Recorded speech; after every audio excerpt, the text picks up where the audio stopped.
Hi, I'm Chef Ann Ziada, and I cook for First Descents. We host outdoor adventure programming for young adults impacted by cancer and MS. And today I'm going to show you how to make grilled vegetable skewers. So grilled vegetable skewers are easy and delicious to make. You can make them in the summer, but you can also make them year-round. So today we're actually going to make them in the oven instead of throwing them out on the grill. And this is a great way to use up wonderful summer produce. So we have some portobello mushroom today, but you can use cremini mushroom. You could use any wild mushroom that's going to fit nicely on the skewer. We have some cherry tomatoes, and we have some summer squash. We have zucchini and yellow squash. You could also use things like onions, bell peppers, almost anything. But the idea is we're going to give it a nice marinade so that once we cook it, we're going to get some really nice flavor. So let's start by making our marinade first.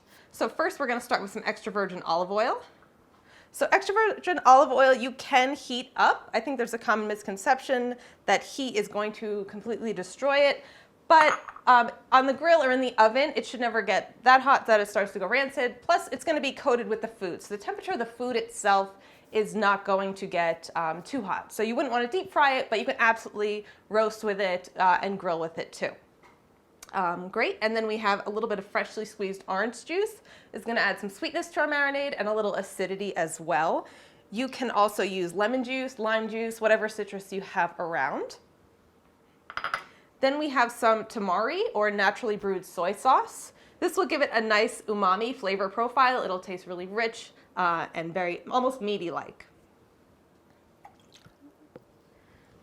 We have a little bit of Dijon mustard here. You can use yellow mustard or any other mustard you have around. Mustard is nice because it is acidic and pungent, and it's going to cut through and bring some brightness to flavors that are grilled or roasted that maybe have more of this concentrated heat flavor to them. So it's gonna break up any kind of charred flavors in a nice way. It'll bring balance. Okay. I'm also going to add a pinch of black pepper. And you can add a little bit of hot sauce too, if you are feeling adventurous. And I'm going to add some smashed garlic. So the garlic, we're just infusing the flavor into the marinade, so I don't really have to mince it, because if I mince it, those small pieces might get caught in the vegetables and might burn. So if I want to infuse the flavor, I can just smash it with the side of my knife. And I would prefer to smash it because then you really break up the cell walls and you get that strong garlicky flavor. So it's actually going to be sweeter if you don't mash it, but if you smash it, it's going to be more assertive, which for grilling we want. We want strong flavors. Okay. So I'm going to just give this a little whisk.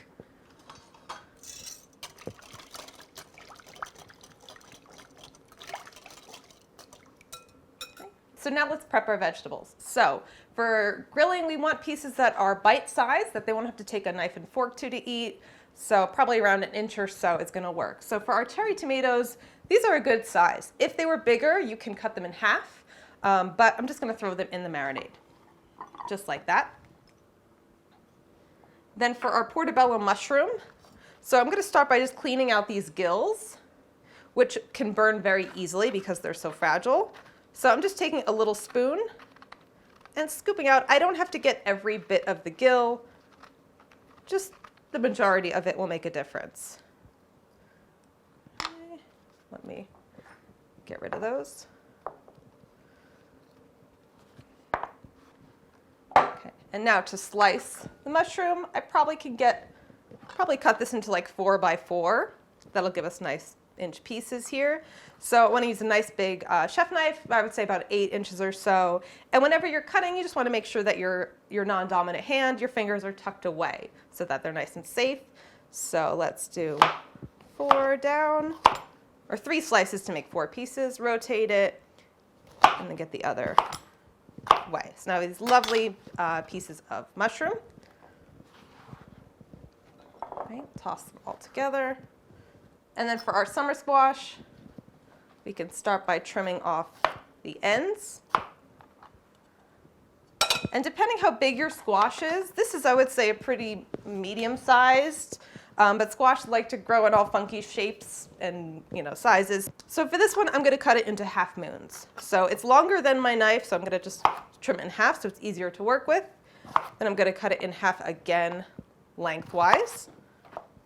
And I'm going to lay the pieces on the flat side down and cut about 1/2 inch wide half moons into the marinade. And if you are ambitious enough, you can do 2 at a time. If your knife is big enough, then go right in.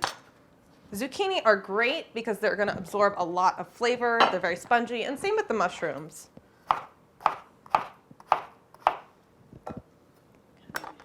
And then for our yellow squash, so it gets a little skinnier toward its neck, so I can trim it where it starts to vary in width and just use those as rounds. I would say it's more important that they're the same size rather than the same shape, because if they're too small, they're going to cook too quickly on the grill, and then they might start to burn before the rest of the dish, before the rest of the vegetables are done cooking. Okay, so I'm going to toss this all together. All right, so I'm just going to gently toss the vegetables, coat them, and if some of them are floating at the top, you can just re-stir it every few minutes or so. I'm going to let this marinate for about 30 minutes. Any longer than that, I might start to lose the integrity of the shape. They might become too mushy. So I want them to be nice and firm. 30 minutes, so if I'm hosting maybe a little party, I can do this, put it aside, do the rest of the dish, and then we can complete it later. So I'm going to set this aside for 30 minutes. All right, so our vegetables are ready. They've been marinating for 30 minutes, and so we're going to go ahead and put them on the skewers and bake them. So I've got our oven preheat to 350. You could also do 375 or even a little warmer. It'll work fine. Just want to keep your eye on it. So what I did is I went ahead and I soaked my skewers. So these are wooden skewers, so we want to soak them in water, just cold water, if we're going to bake them, or you grill with them. That way they don't dry out, they don't burn while they go on the heat. Or you can use metal skewers, which are great because they're nice and reusable. So let's go ahead and start skewering our vegetables. So we want to have a pattern that's consistent so that it looks nice and even and beautiful and intentional when we go to serve it. So I'll give myself a little bit of a handle here. So we'll start with our zucchini. Then we'll do some mushroom. Let's see. Let's do tomato. Move them up a little. And let's do a yellow squash, then a mushroom. Let's do another squash and then a tomato. Great. And we'll repeat that. Ideally the same order, but if we find out we run out of one more quickly than the other, that's okay too. They're still gonna taste delicious either way. Right, this is just for aesthetic purposes.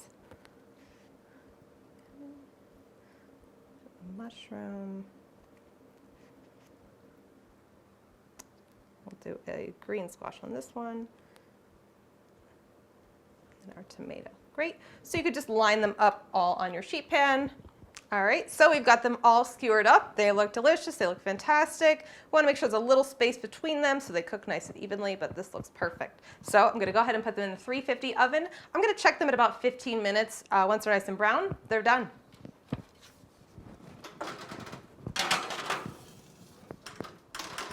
All right, so it's been about 20 minutes. Let's check on our skewers. Oh, they are beautiful. They look so good. Oh, they even sound delicious. Lovely. So yeah, the mushrooms look fully cooked. We have a little bit of browning on the squash. Our tomatoes are nice and kind of like falling apart a little bit, blistered as we would say. It smells so good. It feels like a summer barbecue. So I made some quinoa to serve with it. So quinoa is one of the highest protein grains. So and it cooks pretty quickly. So this took about 15 minutes to cook on the stove. This is a tricolor quinoa, so there's red, black, and white quinoa in it. But you can use any flavor. You could serve it over rice. Any grain you have is nice. Let's give ourselves a nice big pile of grains. And then let's serve our skewers right on top of them. Looks so good. Perfect for alfresco dining, outdoors, summer day. Maybe we'll do a little tower. Beautiful. And these are our grilled vegetable skewers.